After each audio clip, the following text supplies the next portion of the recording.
Shabbat Shalom para todos, que o Eterno possa abençoá-los. Eu sou Rocha Francisco, professor aqui da congregação Hesed VM, Graça e Verdade, situada em Vitória, no Espírito Santo. Nós estamos no dia 7 de fevereiro de 2026, vamos estudar a 17ª paraxá, chamada Itro Jetro. Essa paraxá se encontra em Êxodo capítulo 18, vai até o capítulo 20, verso 23. Temos também dentro da paraxá a porção do profeta Isaías, que é do capítulo 1 até o capítulo 7, verso 6, e temos a porção da Brit Hadashah, uma sugestão, Marcos capítulo 7, verso 5 até o verso 15, e também Marcos 10, do verso 17 a 31, são as sugestões de leituras, tanto do profeta quanto da Brit Hadashah. Eu convido a você a abrir a sua Bíblia em João capítulo 1, você vai entender por que eu vou iniciar essa paraxá lendo esse texto maravilhoso de João. Nós vamos ler até o verso 14. Abra lá. Hoje eu não trouxe slide, até para você prestar uma melhor atenção e acompanhar comigo através da sua Bíblia, tá? João capítulo 1, verso 1 diz assim, ó: no princípio era a palavra estava com Deus. Presta atenção nessa expressão palavra, que nós vamos aprender o conceito dela dentro da ótica judaica, tá bom? Então, ó, no princípio era a palavra, e a palavra estava com Deus. A palavra era Deus. Ele estava com Deus no princípio. Todas as coisas vieram a existir por meio dele, e sem ele nada do que foi feito veio a existir. Nele estava a vida era a luz da humanidade. A luz brilha nas trevas, e as trevas não a suprimiram. Houve um homem enviado por Deus chamado Yohanã. Ele veio para ser testemunha, para testificar acerca da luz, para que por meio dele todos pudessem depositar confiança em Deus e lhe serem fiéis. Ele próprio não era luz, não, ele veio para dar testemunho a respeito da luz. Esta era a luz verdadeira, que ilumina todos os homens que entram no mundo. Ele estava no mundo, o mundo foi feito por meio dele, entretanto, o mundo não o conheceu. Ele veio para a sua terra natal, mas o seu povo não o recebeu. No entanto, a todos que o receberam, aos que depositaram confiança na pessoa e no poder dele, e lhes deu o direito de se tornarem filhos de Deus, não por causa da linhagem, impulso físico, nem por vontade humana, mas por causa de Deus. Verso 14, a palavra se tornou um ser humano e viveu entre nós, e vimos a sua Shekinah, a glória do Filho único do Pai, repleto de Hesed Ve'emet, graça e verdade. O título dessa paraxá é Davar e Mena. Davar e Mena. Davar é a expressão em hebraico para traduzir palavra, tá bom? Mena é a expressão em hebraico para traduzir palavra. Davar e Mena, a revelação do Sinai, explicando o texto de João. Então nós vamos aprender aqui o que ocorreu lá na revelação do Sinai, lá em Êxodo no capítulo 19 e 20, que faz com que João conceitue no início aqui da leitura a expressão palavra, como o início a palavra estava com Deus e a palavra era Deus. Nós vamos entender essa revelação para que isso fique mais claro na sua concepção, quem é o Mashiach, quem é aquele que você deposita e eu depositamos a nossa confiança. Então, ó, vai lá em Êxodo capítulo 19 agora, a partir do momento que nós lemos João capítulo 1, que nós vamos entender melhor o conceito judaico que João descreveu ali do início que nós lemos até o fim. É tão profundo, irmãos, é tão maravilhoso, que salta os olhos e o coração quando a gente compreende esse conceito judaico que ele é milenar, ele já existia essa compreensão da palavra e do Mena há cerca de 4 séculos antes da vinda do Mashiach, e ela perdurou durante alguns séculos depois, tá? Até hoje ela existe, tá? Muito presente. É lógico que a tradição judaica hoje entende de outra forma, mas com outro contexto. Mas o que eu vou ensinar a vocês era um conceito judaico muito presente da época de Yeshua e de seus discípulos, tá bom? Então, ó, Êxodo 19, verso 9 a 11, abra sua Bíblia, diz assim, ó: o que eu quero mostrar para vocês? Primeiro, a teofania no Monte Sinai. O que é teofania? é a revelação divina. Tel quer dizer Deus, e fania quer dizer apresentar, ou se mostrar, se revelar. Então, teofania significa a revelação divina, a revelação de Deus, no Monte Sinai. É isso que nós vamos ler aqui, para entender como ocorreu essa revelação divina.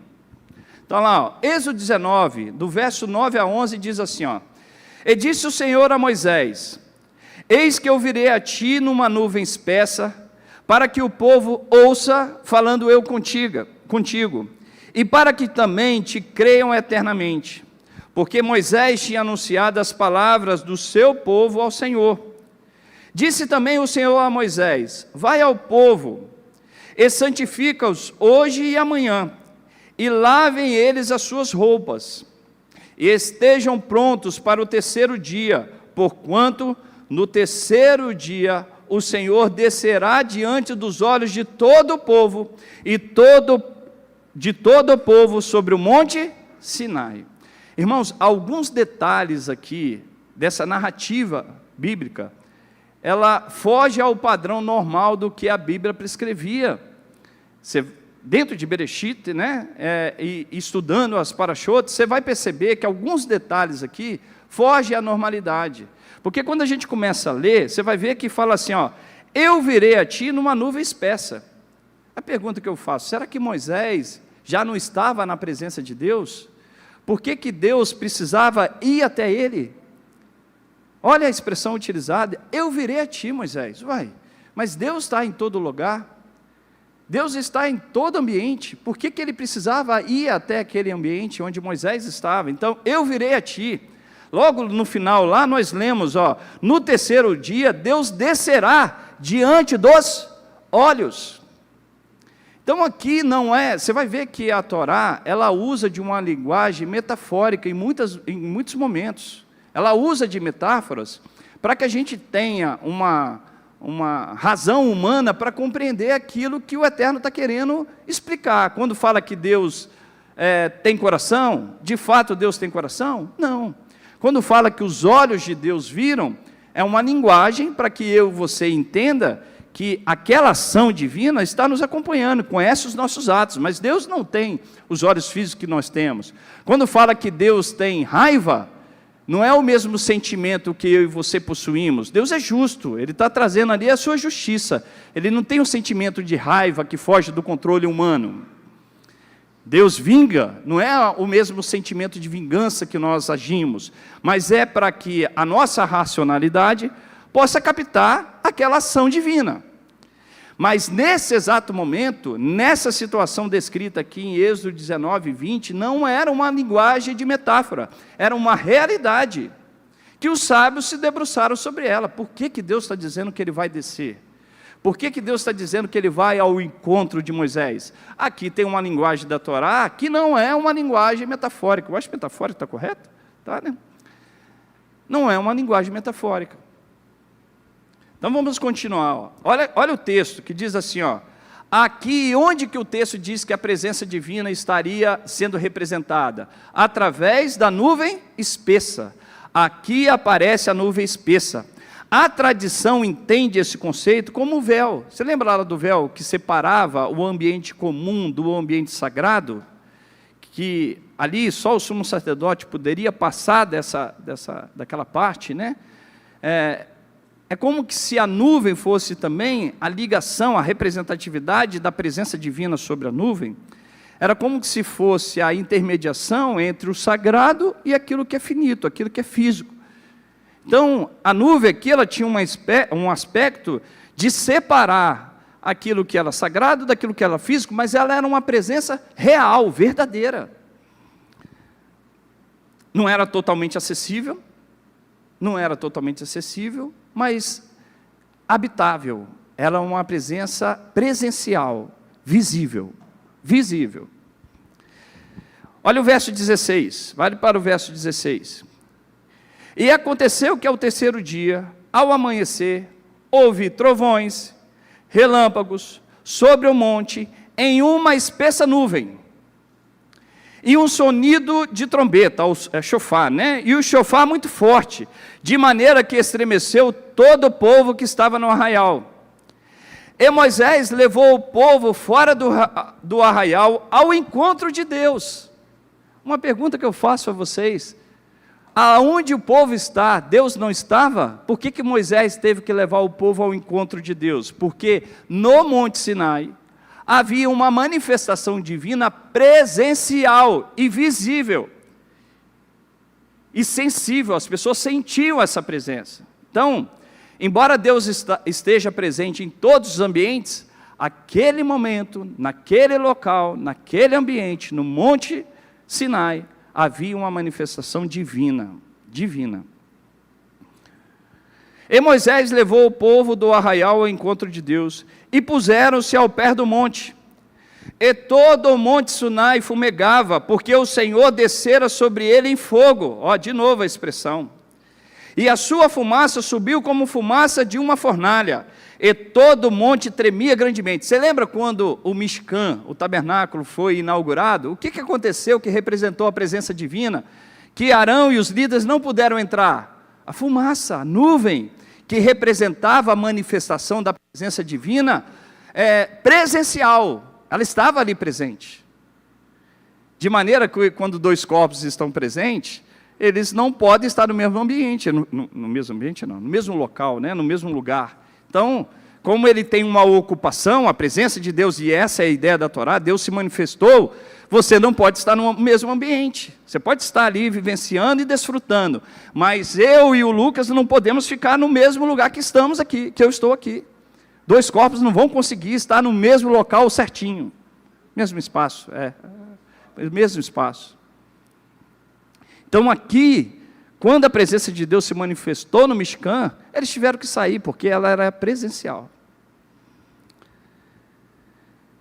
E o sonido da trombeta ia crescendo cada vez mais. Moisés falava e Deus lhe respondia em voz alta. E descendo o Senhor sobre o monte Sinai, sobre o cume do monte, chamou o Eterno a Moisés ao cume do monte, e Moisés subiu. Olha que interessante, olha os elementos que os sábios destacam nesses textos que acabamos de ler.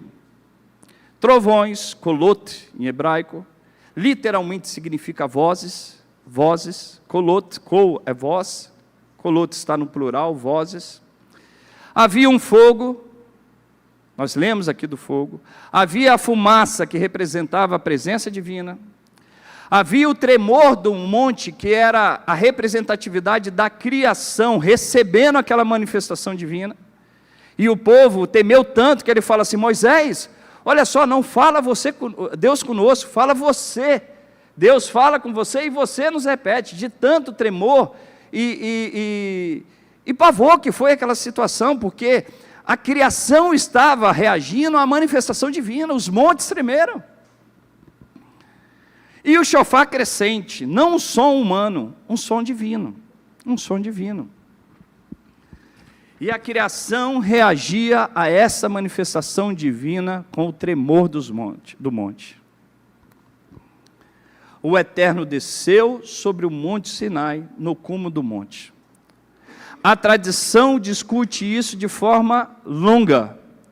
Não é um deslocamento físico, mas manifestação perceptível da presença divina. Perceptível. Porque você pode sentir a presença de Deus no teu coração, você pode ouvir a voz de Deus, mas você não visualiza Deus. Nesse momento, essa manifestação divina era visível. Quando os profetas da antiguidade, os profetas de hoje atuais são mais, como posso dizer assim, mas vou usar a palavra chopi, que eu também vou dizer, tem profetas sérios, mas eu posso dizer assim, a manifestação divina no passado para os profetas era muito maior do que é nos dias atuais. Então hoje existem profetas, tá, irmãos? Não estou aqui dizendo que não tem. Mas lá eles visualizavam, eles viam aquela manifestação. Então era algo visível para eles. E aqui, quando você está olhando, e lá era uma pessoa que visualizava, aqui era todo o povo visualizando, vendo essa manifestação divina. O verso 18 e 21 do capítulo 20, passa só uma folha aí da sua Bíblia, verso 18 diz assim, E todo o povo viu os trovões e os relâmpagos. Todo o povo viu. Eu já ensinei isso aqui a vocês, né? Eles viram, porque o trovão, diferente do relâmpago que você visualiza, o trovão você é o quê? Escuta. Mas aqui o povo viu essa manifestação. E o sonido da trombeta. Então eles também viram esse som sendo manifestado. E o monte fumegando. E o povo vendo isso, retirou-se e pôs-se de longe. Se distanciou. E disseram a Moisés: fala tu conosco e ouviremos, e não fale Deus conosco, para que não morramos. E disse Moisés ao povo: não temais, Deus veio para vos provar, e para que o seu temor esteja diante de vocês, a fim de que não pequeis. Verso 21. E o povo estava em pé de longe, Moisés, porém, chegou à escuridão, onde Deus estava. Onde Deus estava. Todo o povo viu as vozes, os relâmpagos, o som do chofar, e o monte estava fumegando. Este é o verso que fundamenta a leitura tradicional, que as palavras tinham a forma visível. As palavras pronunciadas ali, que a gente lê as 10 palavras, o Lucas já ensinou sobre essas 10 palavras. Na verdade tem uma expressão melhor do que 10 mandamentos, eu acho que é isso mesmo, 10 palavras. Essas palavras, quando elas foram anunciadas, elas não foram somente audíveis, elas foram visíveis. Visíveis, eles viram a palavra sendo manifestada. Isso é profecia, porque quando o profeta visualiza seja por visão, seja por sonho, ele visualiza a palavra, ele externa aquela profecia. O povo todo viu essa manifestação, viu as palavras com formato, com forma. Então lembra da expressão, a palavra estava com Deus? Vamos continuar. As palavras tinham a forma visível. Ver vozes é a inversão da natureza sensorial, porque você não vê uma voz. Eu estou aqui tentando ensinar a vocês, vocês não estão visualizando a minha voz, vocês só conseguem ouvi-la. A tradição judaica entende esse verso literalmente, não por uma linguagem metafórica. A voz divina ganhou forma perceptível. As palavras eram como fogo no ar, fogo. Cada pessoa percebia a palavra conforme a capacidade da sua alma. Cada pessoa. Diferente da manifestação de um profeta, que é sobre uma pessoa ou algumas pessoas, aqui foi sobre toda a nação, mais de 3 milhões de pessoas visualizaram essa manifestação divina. Os sábios ensinam que no Sinai ocorreu uma suspensão da ordem natural. Normalmente ouvimos sons e vemos objetos. No Sinai, o espiritual tornou-se visível. O Sinai revelou a estrutura invisível do universo. E o Sinai demonstrou como o universo foi formado, como que deu origem à criação. Onde ele é sustentado pela palavra divina. A partir do momento quando as 10 palavras foram anunciadas no Monte Sinai e o povo visualizou, eles entenderam como o mundo foi criado. Qual que era a base que sustentava a criação. Verso 21, parte B. Moisés, porém, chegou à escuridão onde Deus estava. Perceba, Moisés foi até o encontro de Deus. E essa é a pergunta inteligente, né? Onde Moisés estava falando com o povo, Deus já não estava presente? Por que precisou Moisés ir até o encontro de Deus? Porque na representatividade do texto da Torá, Deus estava se manifestando naquele ambiente. Naquele ambiente. Eu já disse aqui para vocês algumas vezes, quando a gente fala do universo, a gente fala assim, Deus habita nesse lugar, Deus habita na humanidade, Deus habita no universo.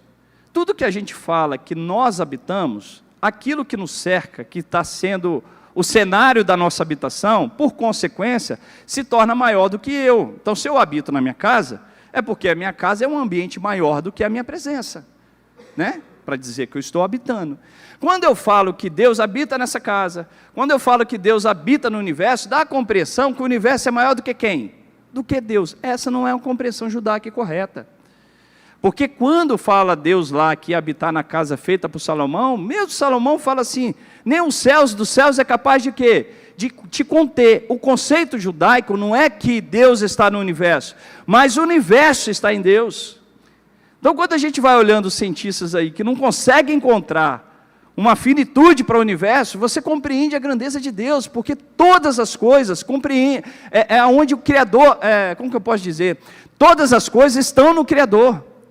Então como que eu posso dizer, irmãos, que Deus desceu, Deus manifestou, Moisés foi diante da presença de Deus, aqui uma manifestação de Deus, onde Deus se contrai para manifestar sobre a criação, para a sua criação, onde a presença de Deus é presencial, é visível, e ela é Deus, ela representa Deus. Eu já ensinei sobre esse conceito aqui, né?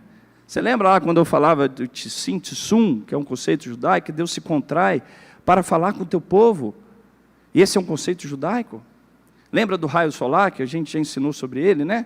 Se eu tenho um contato direto com o sol, o que vai acontecer? O que vai acontecer conosco? Morreremos. Mas a gente tem contato com o sol? Sim, com os raios solares, que é a manifestação do sol, de maneira que eu e você podemos suportar. Essa manifestação divina no Monte Sinai é uma manifestação de Deus na qual a criação podia suportar e pode suportar. Então vamos dando continuidade.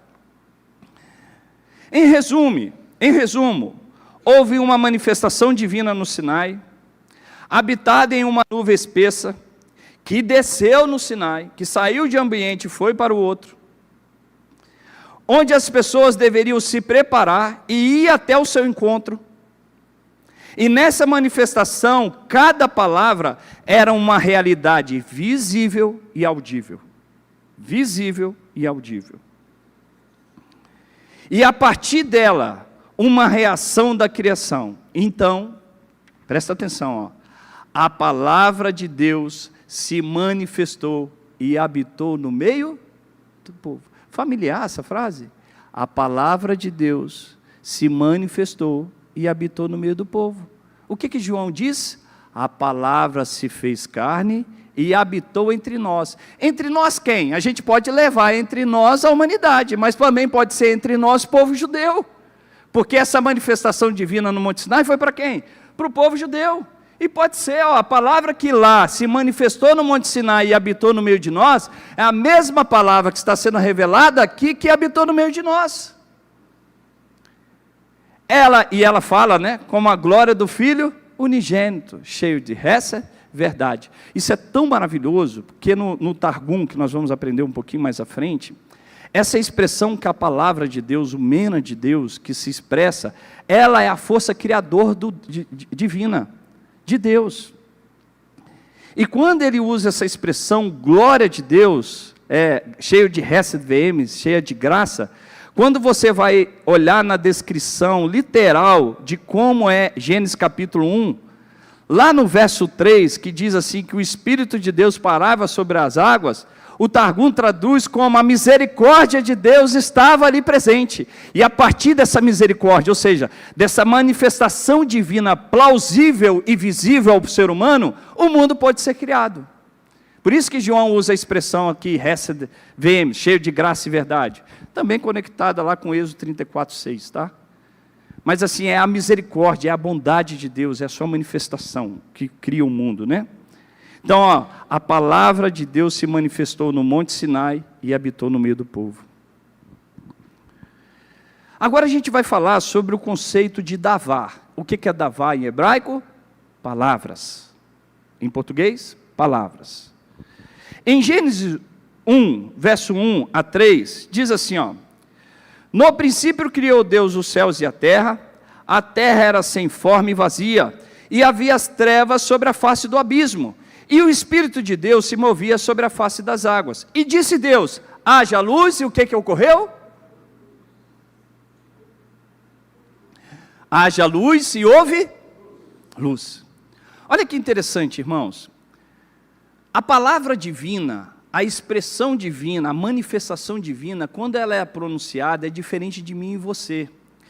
Quando o Rocha está aqui falando, já tem meia hora que eu estou falando com você, vocês não viram nada visível. vocês não viram nada acontecer a não ser um esclarecimento no seu intelecto. Mas de acontecimento, de algo visível sendo criado do nada, você não visualiza com as minhas palavras. Diferente da palavra divina. Quando a palavra divina é pronunciada, algo vem à existência. A palavra divina não pode ser pronunciada sem que aquele decreto não seja cumprido. Tudo que a palavra divina expressa, algo de real irá acontecer. Irá acontecer. Então, quando Deus diz, haja água, vai haver água. O Francisco falando, haja água nesse copo, não vai acontecer nada com o copo, não vai mudar 1 milímetro para cima nem para baixo. Mas quando Deus pronuncia, essa é a ordem da criação, essa é a forma como o mundo foi criado, essa é a forma oculta na qual você não entendemos, que é a palavra divina que rege a humanidade. A partir dela tudo vem à existência, tudo veio à existência. Então aqui o texto, quando diz, haja luz, aqui nasce o princípio de que a fala divina não comunica apenas, ela produz, ela faz acontecer, ela traz a realidade. Esse que é o conceito de davar, é tudo que sai da boca divina, de maneira que aquilo que é pronunciado, vem à existência, tem que acontecer. Você vai entender mais à frente, tá? Talvez ainda está um pouco não compreensível, mas vai ficar mais claro. Davar significa palavra, significa coisa ou acontecimento ao mesmo tempo. Algo aconteceu. Lá no Salmo 33, verso 4 e 6, abra a sua Bíblia. Salmo 33, verso 4 e 6, diz assim, ó. Esperar você abrir.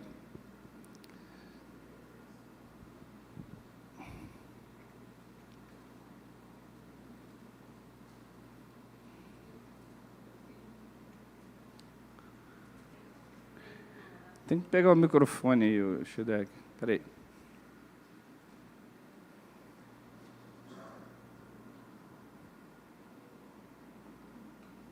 Está aí, Jário, para ela, por favor. Francisco, tem um termo dentro da filosofia que a gente chama o conhecimento por presença, que é a percepção direta e imediata da realidade, anterior a qualquer abstração. Pensamento reflexivo ou mediação intelectual. Considerado fundamento para todo conhecimento, ele envolve a apreensão direta do ser ou dos objetos no mundo, onde o observador e o observado se encontram.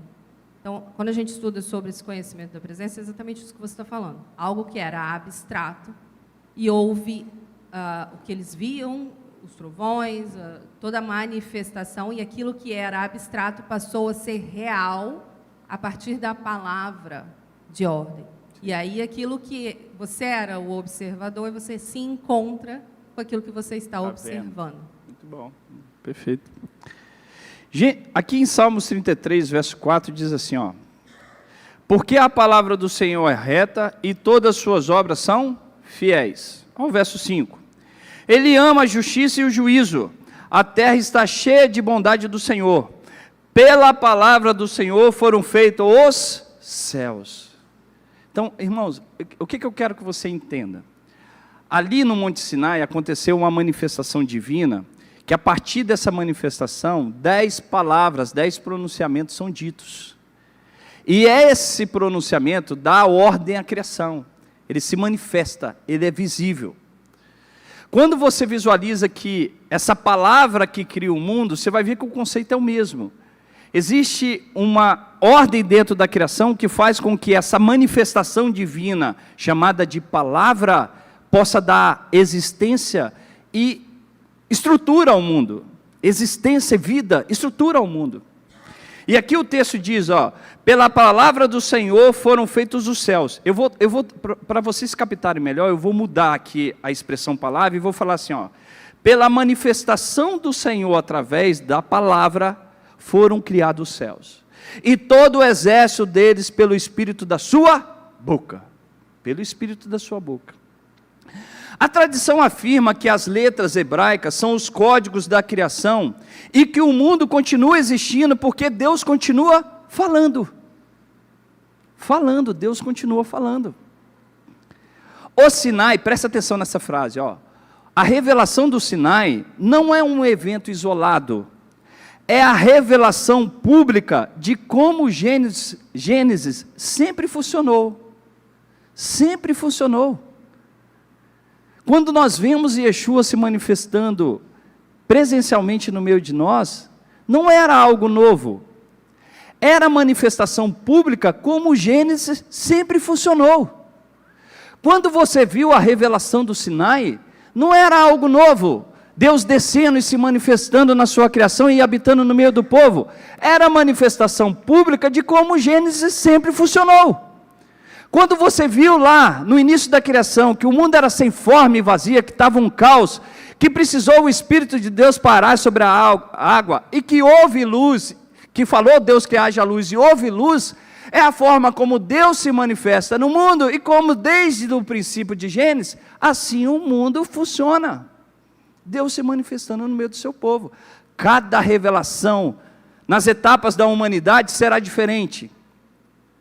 Mas ela tem uma representatividade, é a palavra de Deus sendo manifestada no meio de nós.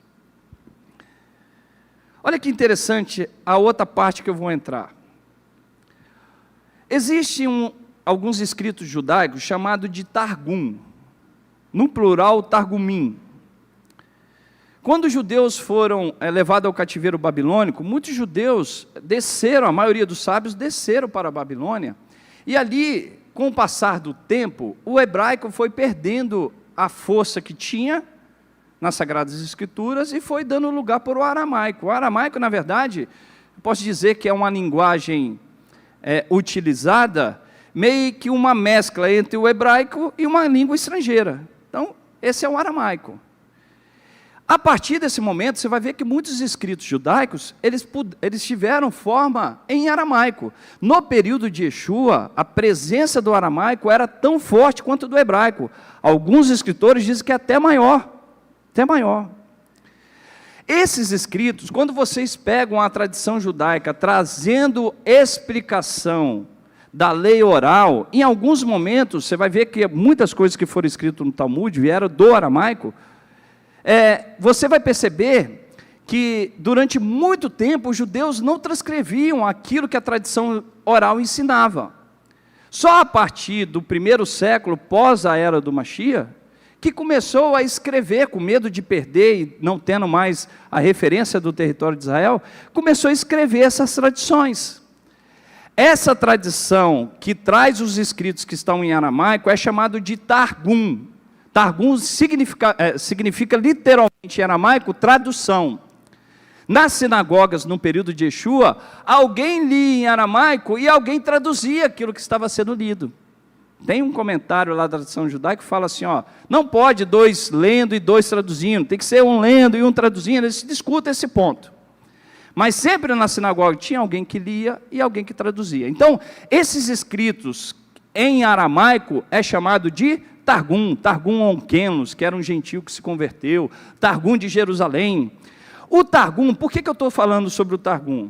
Dentro da tradição, deixa eu colocar aqui, ó.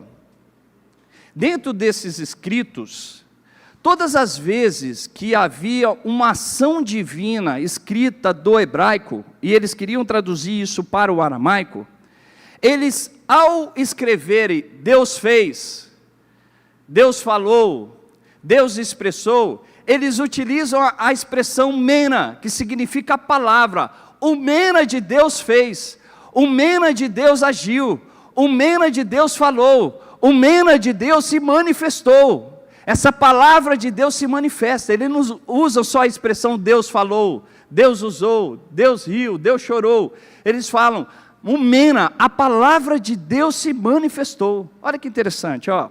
Quando você vai lá em Gênesis, no capítulo, não precisa ir, tá? Lá em Gênesis, no verso 27, que lá no texto diz, e façamos o homem a nossa imagem e semelhança, não tem esse texto? Gênesis 1, 27.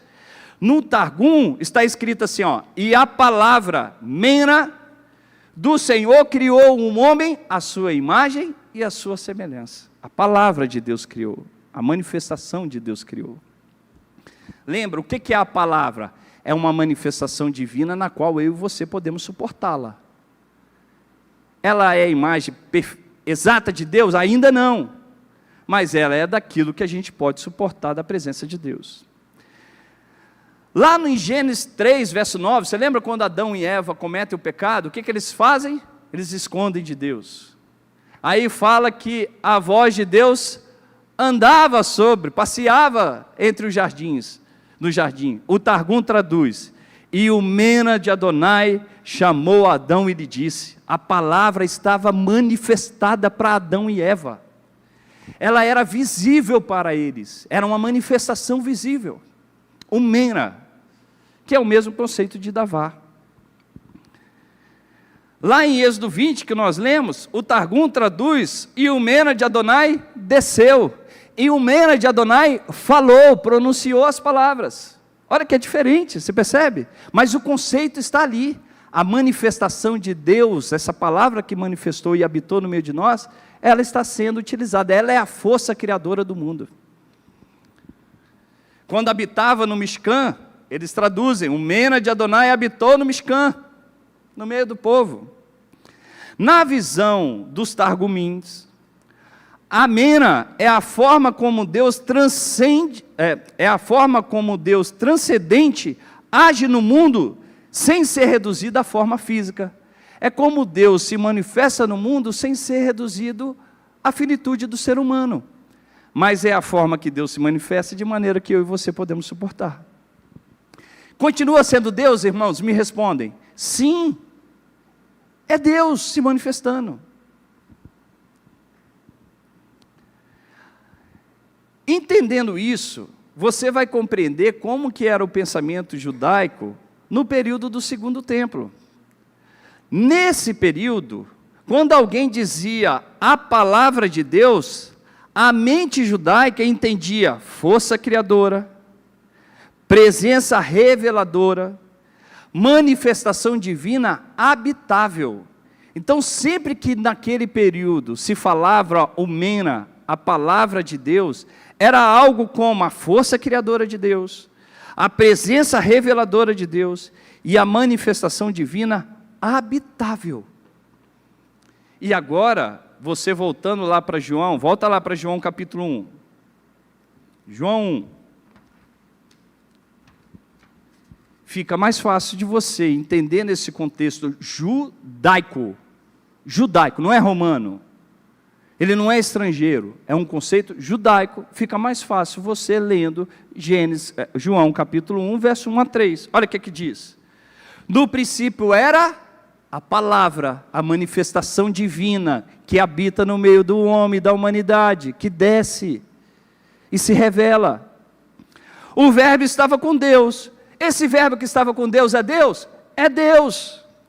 Ele estava no princípio com Deus. Todas as coisas foram criadas por Ele, e sem Ele nada do que foi feito se fez. Sem essa manifestação da palavra de Deus, nada poderia existir. Quem que João está conceituando como essa manifestação de Deus, meu amado? Que ele chama de Deus? Quem? Yeshua. No princípio era a palavra, remete diretamente a Gênesis. Tudo foi feito por meio dele. É a categoria do Davar, do Mena criador, aquilo que traz a criação. O verbo armou a sua tenda entre nós, referência direta ao Mishkan, referência direta à descida do Monte Sinai. Armou a sua tenda, está no meio de nós. Verso 10, estava no mundo, e o mundo foi feito por ele, e o mundo não o conheceu. Verso 14, e a palavra se fez carne, e habitou entre nós, vimos a sua glória, como a glória do unigênito, cheio de graça e verdade. João utiliza uma linguagem já conhecida, Sinai, Gênesis, Mena, Mishkan. E entendendo isso, você vai entender que Yeshua Yeshua é a função da palavra na criação. Yeshua é a manifestação de Deus na criação. Ele é o Davar de Deus, ele é a manifestação de Deus. Não sou eu que estou te dizendo isso, é a Brida Hadashah que eu vou te mostrar. Abra a sua... Antes de eu entrar nesses textos, abra a sua Bíblia em Marcos capítulo 4. Vai lá para você entender um texto que eu sempre questionei, né? Junto com os discípulos. mas depois ficou mais claro. Não vou falar que esse entendimento veio agora, que eu já tinha recebido há alguns anos atrás. Vai lá, Marcos capítulo 4. Vamos ler junto do verso 35 ao 41. Olha que interessante. Lembra o que é Davar? A força criadora de Deus na humanidade. É a partir dessa palavra que o mundo é criado.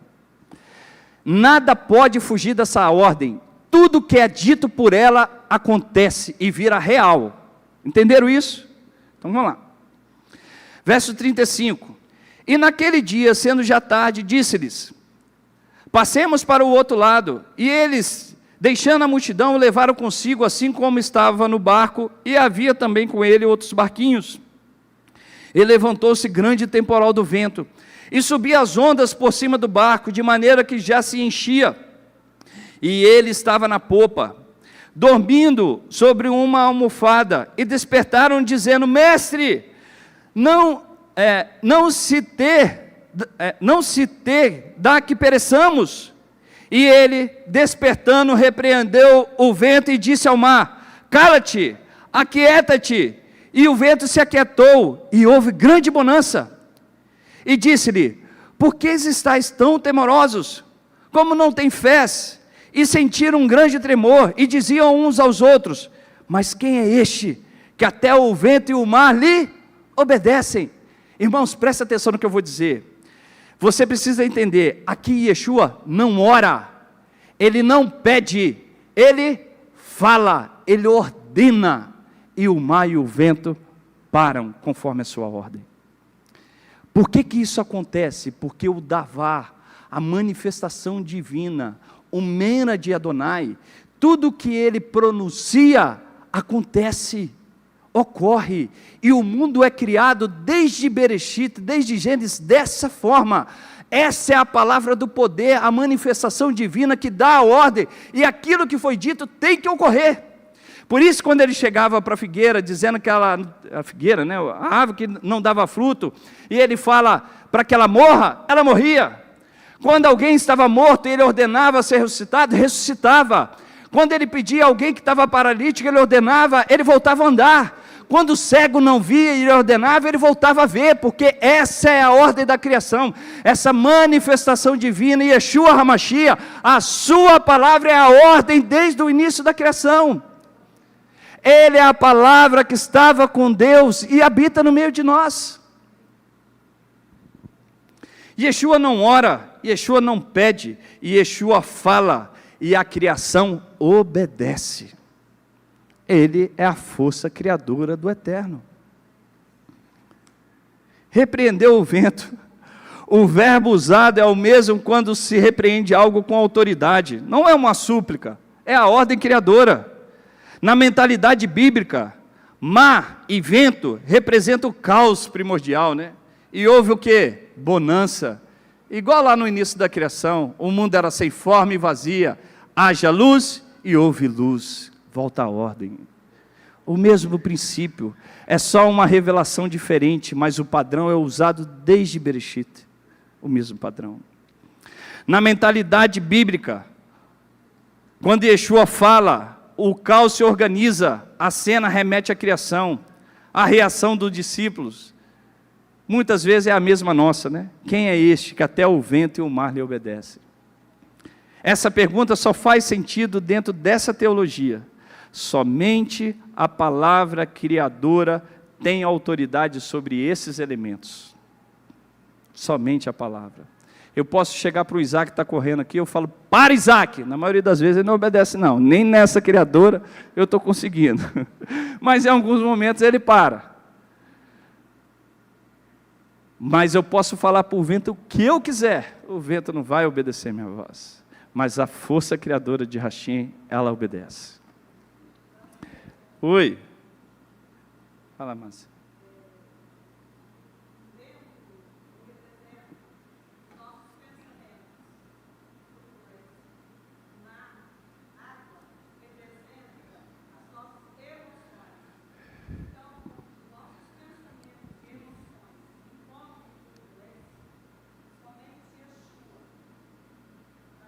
Amém. Muito bom. A Márcia está falando que O vento representa os nossos pensamentos e o mar, as nossas emoções. Somente Yeshua, quando está um caos, possa acalmar, de fato.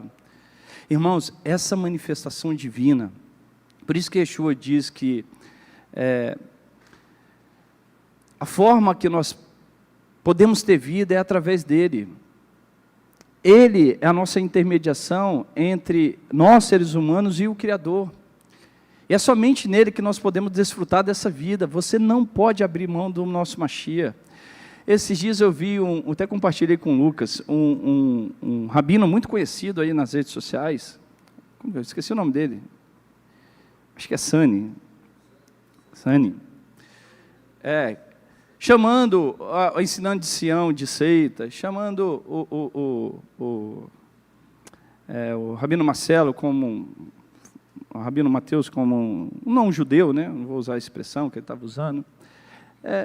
Primeiro que um judeu ortodoxo falando que uma comunidade judaico-messiânica é uma seita, para mim era uma sentença que nós estamos no caminho certo.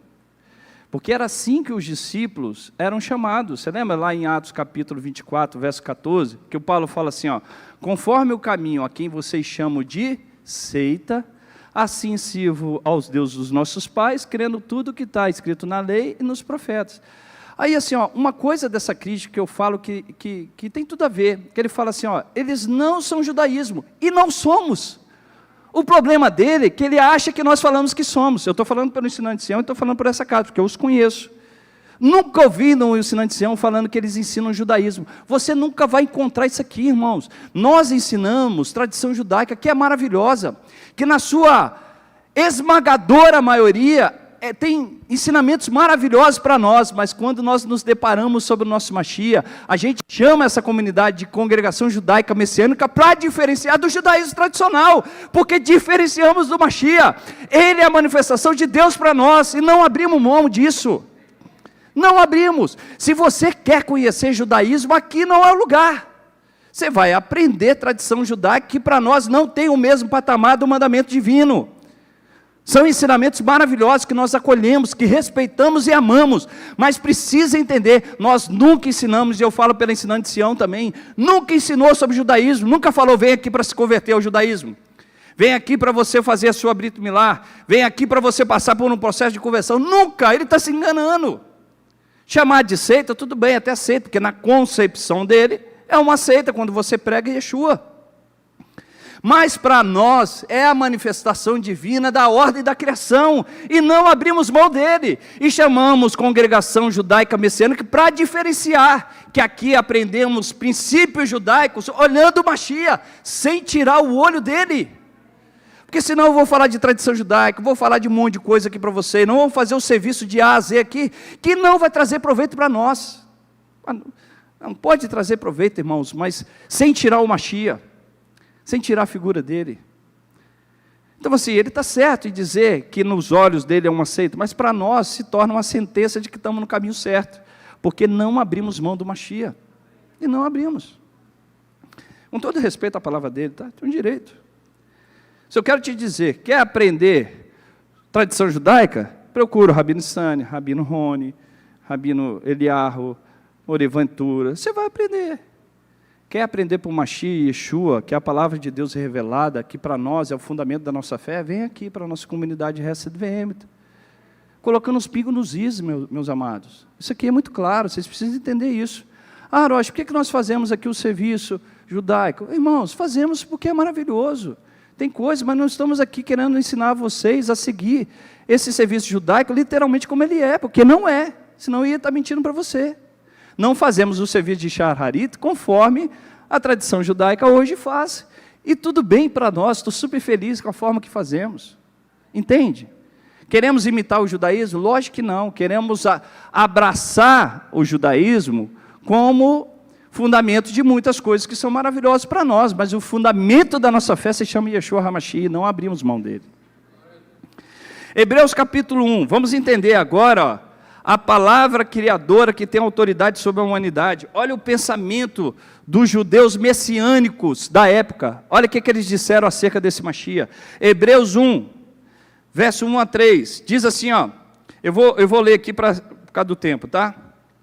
Havendo Deus antigamente falado muitas vezes e de muitas maneiras aos pais pelos profetas, a nós falou-nos nesses últimos dias pelo Filho, a quem constituiu o herdeiro de tudo, por quem fez também o mundo, o qual, sendo o resplendor da sua glória e a expressa imagem da sua pessoa, e sustentando todas as coisas pela palavra do seu poder, havendo feito por si mesmo a purificação dos nossos pecados, assentou-se à destra da majestade nas alturas, sustentado todas as coisas pela palavra do seu poder. Isso até os dias atuais. Isso desde o início da criação. Lembra, eu vou usar a expressão de novo. O Monte Sinai não foi um evento único. Ele foi uma repetição de Gênesis, conforme o padrão de Gênesis. A vida do Mashiach numa manjedoura não foi um evento único. Ela foi conforme o Monte Sinai, conforme Gênesis capítulo 1. Quando o Mashiach voltar e habitar no meio de nós, não vai ser um evento único. Vai ser só um complemento desses eventos, dessa manifestação divina mais clara, cada vez mais para nós, e Baruch Hashem. Colossenses capítulo 1, verso 12. Dando graça ao Pai,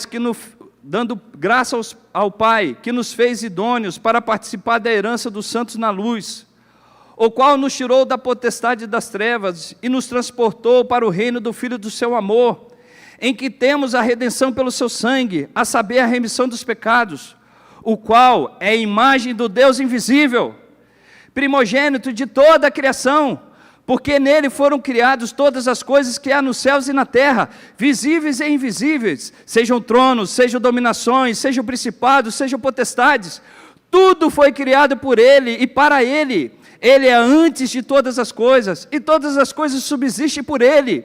Ele é o cabeça do corpo, da igreja, é o princípio e o primogênito dentre os mortos, para que tudo tenha preeminência, porque foi do agrado do Pai que toda a plenitude nele habitasse. Irmãos, por isso que, olha, eu não vou criticar, porque eu também passei por essa interrogação. Quando chega alguém e fala assim, Roche, é lícito adorar Yeshua? Depois de você aprender isso, você tem alguma dúvida? Alguma dúvida? Ele é a imagem do Deus Criador, ele é a manifestação. Você lembra que eu te ensinei lá, que ele desceu no Monte Sinai? Com quem que Moisés falava? Com essa palavra que foi manifestada desde o início da criação, que os sábios aqui estão dizendo. Ele é antes da criação. É evidente que é lícito você adorar o Mashiach, porque ele é a imagem do Deus invisível. Ele é a expressão exata de Deus. Não tenha preocupação com isso, meu amado. Ele é o Deus, ele é Deus de uma forma que eu e você podemos vivenciar a presença divina. 1 Coríntios capítulo 8, verso 6. Todavia, para nós, há um só Deus, o Pai, de quem tudo é quem estamos, um só Senhor, Yeshua HaMashiach, pela qual são todas as coisas, e nós por Ele. Esses textos atribuem a Yeshua a mesma função que a tradição atribui ao Davar, ao Mena, o mesmo conceito. Criar, sustentar, revelar, habitar. Todos esses verbos aqui eu li com você na Brit Hadashah, atrelando ele ao Mashiach. Conclusão, irmãos. Olha a sequência reveladora. Em Gênesis, o mundo foi criado pelo Davá, pelo Mena, pela palavra. No Sinai, essa palavra se tornou visível, se manifestou. O Targum chama que o Mena cria, ele fala e ele habita. No segundo templo, essa linguagem era comum. João aplica essa categoria literalmente a Yeshua. No Sinai, Israel viu que o universo é sustentado pela palavra divina. João declara que essa palavra entrou na história e armou sua tenda entre nós. E ela se chama Yeshua HaMashiach, o nosso Messias. Que esse Davá, que esse Mena, habite cada vez mais nos nossos corações, e que sua palavra se torne uma realidade em nossas vidas e traga à existência aquilo que ainda não existe. seja de vida, seja de salvação, seja de libertação, seja de cura, seja de transformação pessoal, mas creia no poder dessa palavra e manifestação divina. Amém? Shabbat shalom para todos, vamos ficar de pé. Olha lá, ó, quase aprendi com o Lucas, agora eu perdi 2 minutos para cá, não para lá. 11h58. Muito bom, obrigado. Fecha os teus olhos, curva a tua cabeça. Yevareha Adonai Veishmereha, Yeha Adonai Panaveleha Viruneca, Sa Adonai Panaveleha Viasemeleha Shalom. Que o Eterno te abençoe e te guarde, que o Eterno faça resplandecer o seu rosto sobre ti e tenha misericórdia de ti. Que o Eterno sobre ti levante o teu rosto e lhe dê a paz. Shabbat Shalom para todos.